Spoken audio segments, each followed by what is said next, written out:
একত্রিত হয়েছি, কিন্তু অভ্যুত্থানের 5 মাস আগে অভ্যুত্থান চলাকালীন সময়ে যে দলগুলোকে আমরা পাশে পেয়েছি তাদের মধ্যে আজ আমরা সেই ফ্যাসিবাদী আচরণ লক্ষ্য করছি।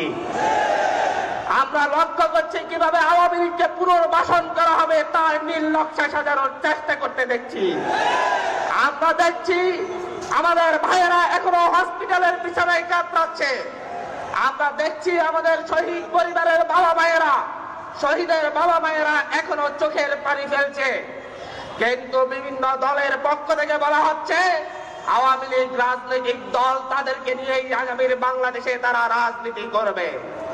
আমরা বৈষম্য বিরোধী ছাত্র আন্দোলনের পক্ষ থেকে সুস্পষ্ট বলছি, এত রক্ত দেওয়ার পরেও যারা আওয়ামী লীগের পক্ষে অবস্থান নেবে তাদের সাথে বাংলাদেশের মানুষের কোনো সম্পর্ক নেই, থাকতে পারে না।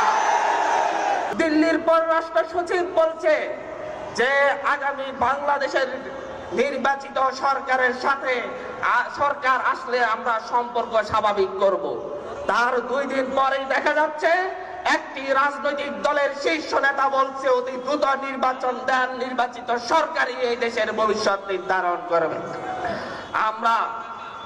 আমরা দেখছি হঠাৎ করে এসে বলা হচ্ছে ডক্টর মোহাম্মদ ইউনূসের সরকারকে তাদের কাছে নিরপেক্ষ সরকার মনে হচ্ছে না।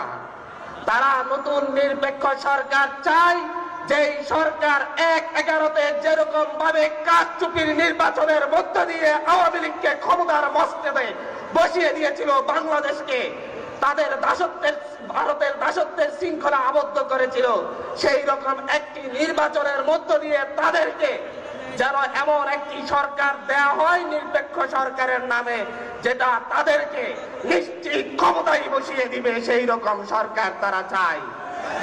তাদের সেই কথার 2 দিন পরে আমরা দেখছি মোহাম্মদ আলী আরাফাত ফেসবুকে পোস্ট দিয়ে বলছে সেও একটি নিরপেক্ষ সরকার চাই, ডক্টর মোহাম্মদ ইউনূসের সরকার নিরপেক্ষ নয়। আমরা দেখছি আপনাদের ভাষার সাথে আওয়ামী লীগের ভাষা মিলে যাচ্ছে, আপনাদের লক্ষ্য উদ্দেশ্যের সাথে দিল্লির দালালদের লক্ষ্য উদ্দেশ্য মিলে যাচ্ছে।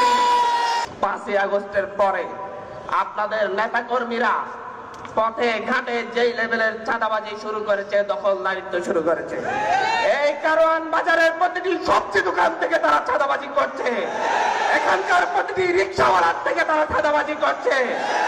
যেই চাঁদাবাজি আওয়ামী লীগ করত, যেই চাঁদাবাজি ছাত্রলীগ করত, যেই চাঁদাবাজি যুবলীগ করত, এখন আপনারা সেই চাঁদাবাজির হাত হস্তান্তর করে নিজেদের হাতে নিয়েছেন। চাঁদাবাজি বন্ধ করে ঘরে ফিরুন, সেই আহত শহীদদের রক্তকে আপনারা মূল্য দিন, আপনারা বাংলাদেশের প্রতিটি ইসলামপন্থী রাজনৈতিক দলকে মূল্য দিন, আপনারা ধর্মভিত্তিক রাজনৈতিক নেতা কর্মীদেরকে সম্মান করুন, তাদেরকে আওয়ামীদের ভাষায় মৌলবাদী বলে ট্যাগ দিয়ে তাদেরকে পিছিয়ে হটার চেষ্টা করবেন না। তারা এই অভ্যুত্থানের শক্তি আগামীর বাংলাদেশে দল মত নির্বিশেষে, ধর্ম বর্ণ নির্বিশেষে, ধর্মভিত্তিক ধর্মনিরপেক্ষ সকল রাজনৈতিক দল একসাথে আগামীর বাংলাদেশ গড়ে তুলবে ইনশাআল্লাহ।